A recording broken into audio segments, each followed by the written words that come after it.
Hi, everybody, and welcome to Seeking the Sacred Earth. Today, I'm going to be sharing what I've learned about anger and how we can handle it to create more intimacy in our relationships and a healthier relationship with our emotions in general.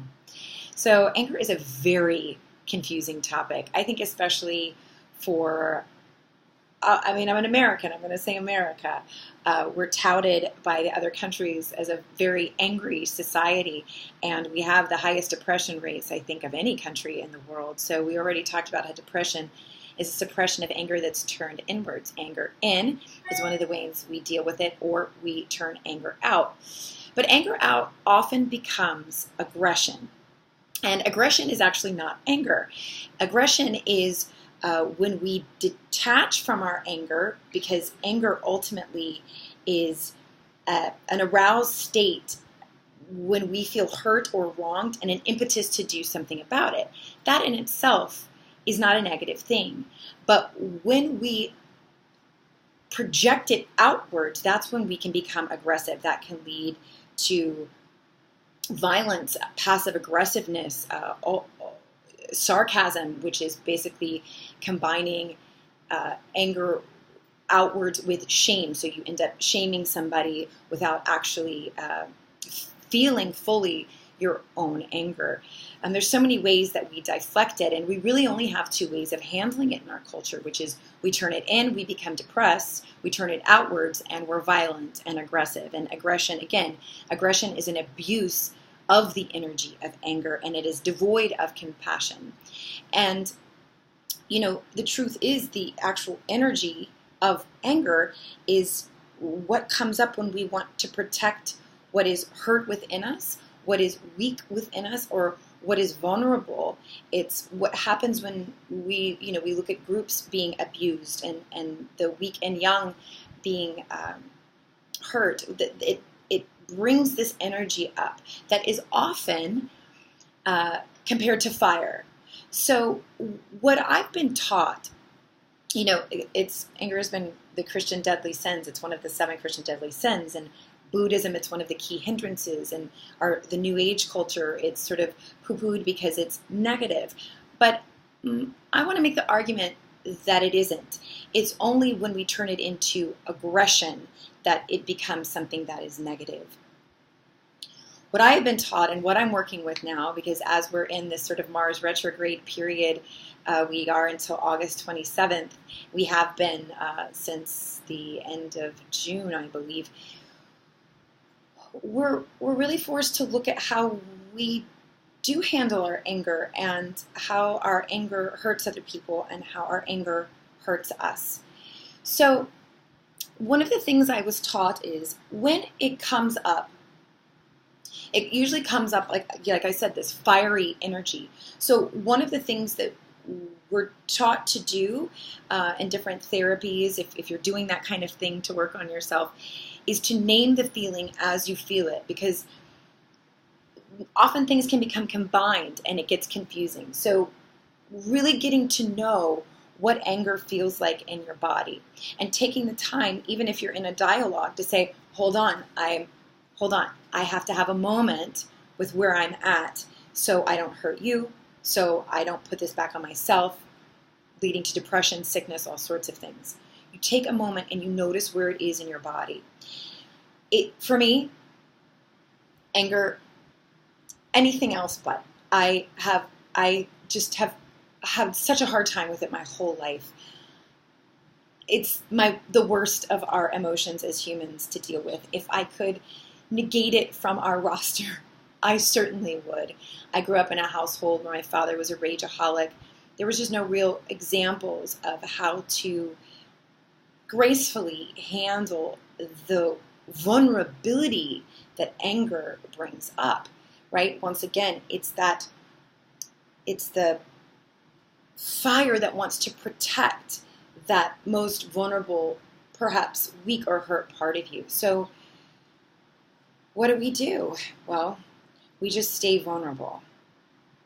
We just stay in the fire of the wound, of the vulnerability, of feeling hurt and weak and thwarted. This is where we stay. And it is the place in between putting it back inside and just ignoring it, going to addictions, booze, drugs, food, sex, workaholism. And it's also avoiding projecting it outward to the person in front of us or the group or whatever it is that has incited this anger that we're feeling. It's the middle place. And the best way to handle the middle place is to name it. So it comes up. Even if you're in a dialogue with someone else, try this out. And if they can't handle it, then you're going to learn something about that. Just to name it. I'm angry right now. This has made me angry. And you say it 3 times. Anger, anger, anger. Now you can say it in your head as well. But what this does is it tells your limbic system, we are one. It's okay. I'm here with you. It's okay to feel this. And we got this. We don't have to put it in and make ourselves sick and depressed. And we do not have to become aggressive and hurt this other person. We name it. Anger. I'm angry. Anger. Maybe then after that moment, there always comes another subtle layer, a bit of lubrication, shall we say, where you can then not be reactive, where you can stay in your center. And oftentimes what I found is that when I stay in this place, I realize that the hurt underneath this fire is a sadness of hurt, of being disappointed. There was an expectation I had, probably incorrectly to have it, but it was still there, that has been destroyed. Or it's a loss. Oftentimes under this fire is grief and sadness, which we'll go into in some other videos. What I'm starting to figure out at 41, and maybe I'm slow on the uptake, is that our feelings are our friends and our allies, and we cannot subtract them from our experience, and we cannot deny them. Otherwise, we do become physically ill. The body will show you. So, some really good things that we can do to become intimate with our anger, to really get to know how we express it, is to go into our childhood. The first thing you want to think about and journal about. Journal, so important. How did your parents express anger? How did they express it to people within your family? How did they express it to each other? How did they express it to people not in your family? Because oftentimes the people we're most intimate with are the ones who get that clean anger turned unclean into aggression, and the worst of it really happens in our homes. So you want to be thinking about, writing down, how did my mother handle anger? How did my father handle anger towards each other, to my siblings, and to me? And then you want to also now really put the spotlight on yourself. Intimacy with self. This is the rich, delicious work. Can you remember when you first felt angry? What were the circumstances? Who was it? How did you handle it? And then try going through the different developmental phases of your life and look at how you have handled anger. Now, this takes a lot of self-forgiveness, but really the idea of what often anger can bring up, if we can handle it with grace, with compassion, if we can let it stay in our heart, because that's oftentimes the anger, it's in both places, that solar plexus center and the heart center. If we can keep, don't let it come up and out in aggression. Can you just keep it here?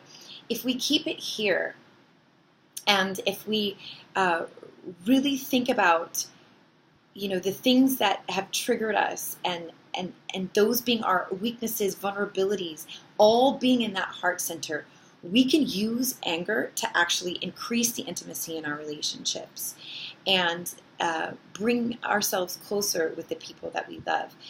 It's only when the aggression turns into the blaming, the name-calling, the nastiness, the passive-aggressiveness, the gaslighting, the not taking accountability, that's when it becomes destructive. That's when bonds are broken. So Another thing, as you know, I have a list here of different things that we can journal about with our anger.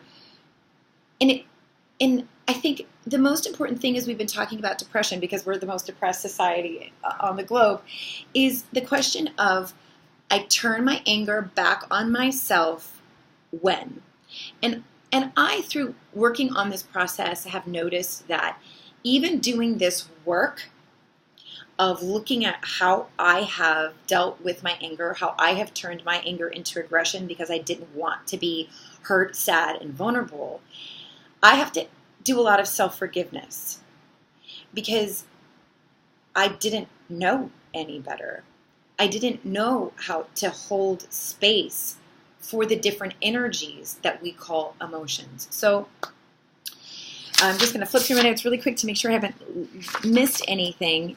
I think the main thing to understand is that if we remain aware of the energy of our anger, not the content, the energy of it, then we can keep it from straying into aggressiveness. We can keep it heart-centered, and we can keep it in a place where we can still have compassion for ourselves and the other person. And we're not doing things that we regret, which will ultimately push us further away from ourselves. So name the anger and really start looking at, how did my parents handle it? How was I taught by my community to handle anger? Was anger considered wrong and negative? Because here's the truth.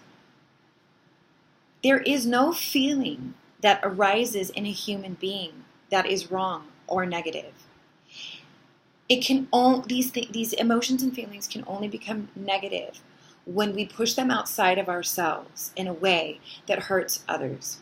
And of course, if you've done that, then you must take accountability, always, which will be another video. So we're teaching ourselves. We're teaching ourselves how to embrace our emotions as our allies, as our messengers, and as our healers, and as the material that will bring us closer to our fellow human beings, the ones we love, or the ones that we're having conflict with. Because ultimately, all contrast, crisis, and conflict is to get us to a better, happier place of peace and serenity in the end. So I hope this helped you. If you like this video, if it resonated with you and you can think of someone who it would resonate with, please send it to them, because this is how we help each other. This is how we grow as a society. And this is how we get out of the roster of being the most depressed, angry society on the globe. Namaste.